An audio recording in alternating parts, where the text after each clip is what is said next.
À la fin de l'année 1945, le monde sortait à peine de l'une des périodes les plus sombres de son histoire. 2 guerres mondiales avaient ravagé l'Europe, l'Asie et une partie de l'Afrique. Des dizaines de millions de morts, des États détruits et une question obsédante. Comment empêcher que cela ne se reproduise ? C'est dans ce contexte précis que, le 24 octobre 1945, naissait l'Organisation des Nations Unies. Son objectif était clair, préserver la paix, garantir la souveraineté des États et empêcher que la loi du plus fort ne domine à nouveau les relations internationales. À l'époque, l'ONU apparaissait comme une réponse rationnelle au chaos. Les grandes puissances victorieuses de la Seconde Guerre mondiale, les États-Unis, l'Union soviétique, le Royaume-Uni, la France et la Chine, acceptèrent de s'asseoir autour d'une même table. Le Conseil de sécurité était créé comme l'organe central chargé de maintenir la paix, avec un principe simple. Aucune guerre majeure ne devait éclater sans un cadre collectif. Durant les premières décennies, l'ONU jouait un rôle central dans les crises internationales. Dans les années 1950, elle intervenait lors de la guerre de Corée.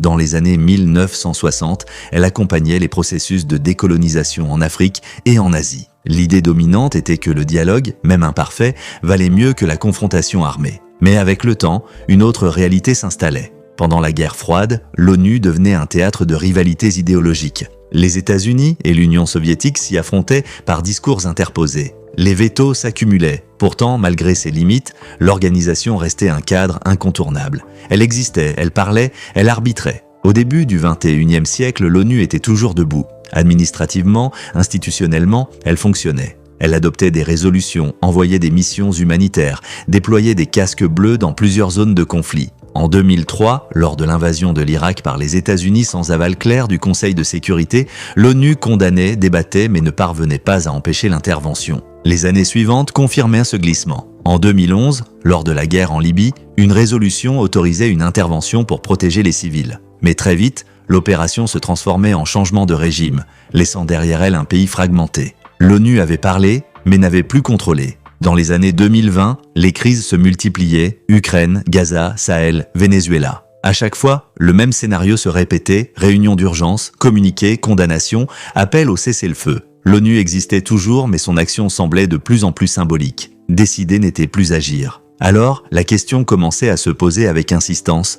L'ONU avait-elle réellement disparu ? Ou avait-elle simplement perdu sa capacité à imposer ses décisions ? Car si l'organisation continuait d'exister sur le papier, dans les faits, elle semblait incapable d'empêcher les grandes puissances d'agir seules, selon leurs intérêts. Ce décalage entre le rôle historique de l'ONU et sa réalité contemporaine ouvrait un doute profond, non pas sur son existence, mais sur son utilité réelle dans un monde où la force militaire reprenait peu à peu le dessus sur le droit. Et c'est précisément à partir de cette fragilité apparente que s'ouvre la suite de l'analyse.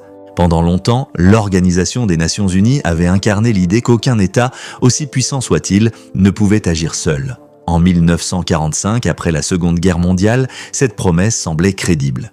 Mais au fil des décennies, cette certitude commençait à s'éroder, lentement, presque imperceptiblement. En 1999, lorsque l'OTAN bombardait la Serbie sans autorisation explicite du Conseil de sécurité, l'ONU protestait mais restait en marge, ce fut l'un des premiers signaux. Puis, en 2003, l'administration de George W. Bush lançait l'invasion de l'Irak malgré l'opposition de plusieurs membres du Conseil. À New York, les débats étaient de vifs, les discours solennels, mais les chars entrèrent déjà à Bagdad. L'ONU existait encore, mais elle ne décidait plus du tempo. Les années passaient et le monde changeait. En 2014, la Russie de Vladimir Poutine annexait la Crimée. Une violation claire du droit international selon les textes. Le Conseil de sécurité se réunissait, mais le veto russe bloquait toute action contraignante. L'ONU condamnait, mais la réalité s'imposait sur le terrain. La frontière avait changé sans l'aval des Nations Unies. En 2022, lorsque la Russie lançait une offensive massive en Ukraine, l'ONU redevenait le théâtre de grandes déclarations. Le secrétaire général appelait à la paix, l'Assemblée générale votait des résolutions symboliques,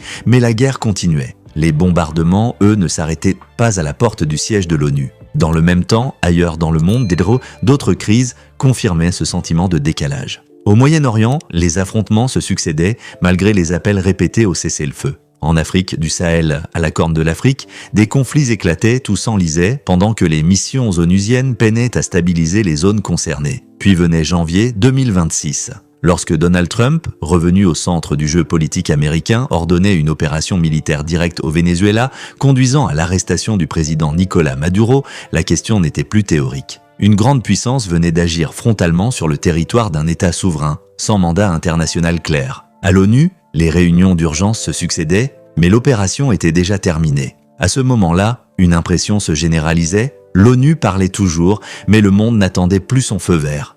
Les grandes puissances semblaient avoir intégré une nouvelle logique. Quand leurs intérêts stratégiques étaient en jeu, les règles pouvaient être contournées, interprétées ou simplement ignorées. Dans les rues, sur les réseaux sociaux, dans les médias, la question devenait de plus en plus fréquente. À quoi sert encore l'ONU ? Non pas parce qu'elle aurait disparu physiquement, mais parce que ses décisions semblaient incapables de freiner les actions des États les plus puissants. Les mots existaient, les textes aussi, mais la force semblait reprendre le dessus sur le droit. Ainsi, du bombardement de Belgrade à l'Ukraine, de l'Irak au Venezuela, une même trame se dessinait. Une organisation conçue pour encadrer la puissance voyait cette même puissance lui échapper. Et derrière chaque crise, une interrogation persistait. L'ONU est-elle devenue spectatrice d'un monde qu'elle était censée réguler ? C'est précisément cette accumulation d'événements, anciens et récents, qui conduit aujourd'hui à une question plus profonde encore. Pourquoi l'ONU semble-t-elle désormais impuissante face aux grandes puissances ? C'est ce point que nous allons examiner dans la suite.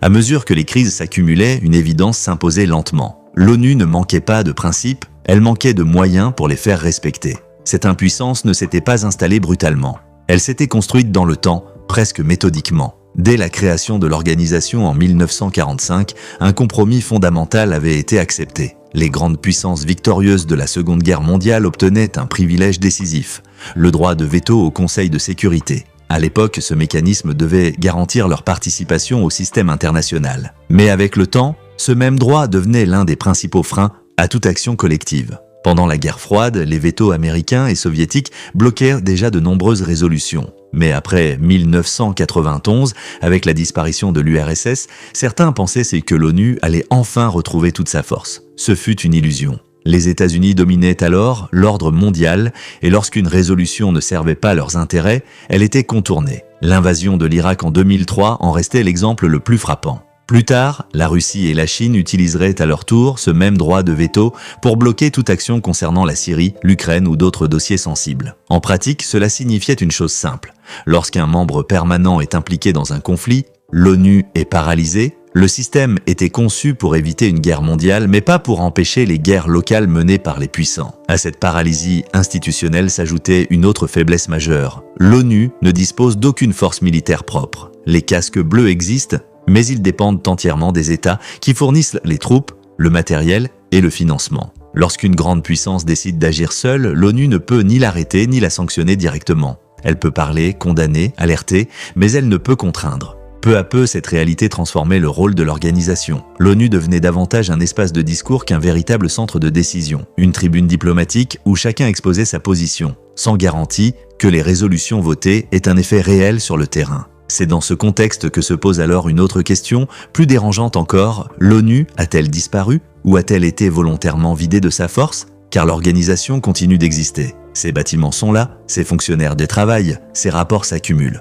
Mais son autorité, elle, semble conditionnelle. Dans les faits, l'ONU sert souvent de cadre de légitimation. Les États y cherchent un soutien lorsqu'ils les arrangent et l'ignorent lorsqu'ils les contraint. En 2022, lors de la guerre en Ukraine, de nombreuses résolutions étaient votées à l'Assemblée générale. Elles affirmaient des principes clairs, mais sans effet immédiat sur le conflit. Le droit existait, mais il ne s'imposait pas. Ainsi, l'ONU n'a pas disparu. Elle s'est transformée. D'arbitre, elle est devenue observatrice. De garante, elle est devenue commentatrice. Elle continue de rappeler les règles, mais dans un monde où ceux qui détiennent la force militaire choisissent de plus en plus quand ces règles s'appliquent. Et c'est précisément ce glissement, silencieux mais profond, qui amène aujourd'hui à une interrogation fondamentale. Vivons-nous encore dans un ordre international fondé sur des règles communes, ou sommes-nous déjà entrés dans une ère où la puissance prime définitivement sur le droit ? C'est à partir de cette question que se dessine la dernière étape de notre analyse. À mesure que l'ONU perdait de sa capacité à imposer ses décisions, les conséquences devenaient particulièrement visibles pour les États les plus vulnérables. Dans ce nouvel équilibre mondial, les pays disposant de peu de poids militaire ou économique se retrouvaient en première ligne. Pour eux, le droit international avait longtemps représenté une forme de protection symbolique, un rempart minimal contre les ambitions des puissants. En Afrique, cette réalité se manifestait de manière brutale. Au Sahel, malgré la présence de missions onusiennes, des États comme le Mali ou le Burkina Faso faisaient face à des crises sécuritaires profondes, souvent sans réponse efficace. Les casques bleus étaient déployés, mais leur mandat limité ne leur permettait pas d'imposer la stabilité. L'ONU observait, accompagnait, mais ne contrôlait plus réellement le cours des événements. Dans ce contexte, la souveraineté devenait relative. Certains États cherchaient alors d'autres alliances, d'autres partenaires, parfois en dehors du cadre multilatéral traditionnel. Ce basculement traduisait une perte de confiance. Lorsque l'arbitrage international ne protège plus, chaque pays tente de sécuriser sa survie par ses propres moyens. Progressivement, un monde plus fragmenté prenait forme. Un monde où les règles s'appliquaient différemment selon la puissance de celui qui les enfreignait. Pour les États faibles, cela signifiait une exposition accrue aux pressions diplomatiques, économiques, voire militaires, sans garantie de soutien collectif. Ainsi, la question n'est peut-être pas de savoir si l'ONU a disparu. Elle est ailleurs. L'ONU existe encore, mais le monde qui l'entoure a changé plus vite qu'elle. L'organisation née en 1945 n'était pas conçue pour un ordre multipolaire aussi conflictuel, où la force redevient un outil central des relations internationales. Dès lors, une interrogation demeure ouverte. Faut-il réformer en profondeur l'ONU, accepter son affaiblissement ou repenser totalement le système international, car tant que cette question restera sans réponse, l'écart entre le droit et la réalité continuera de s'élargir.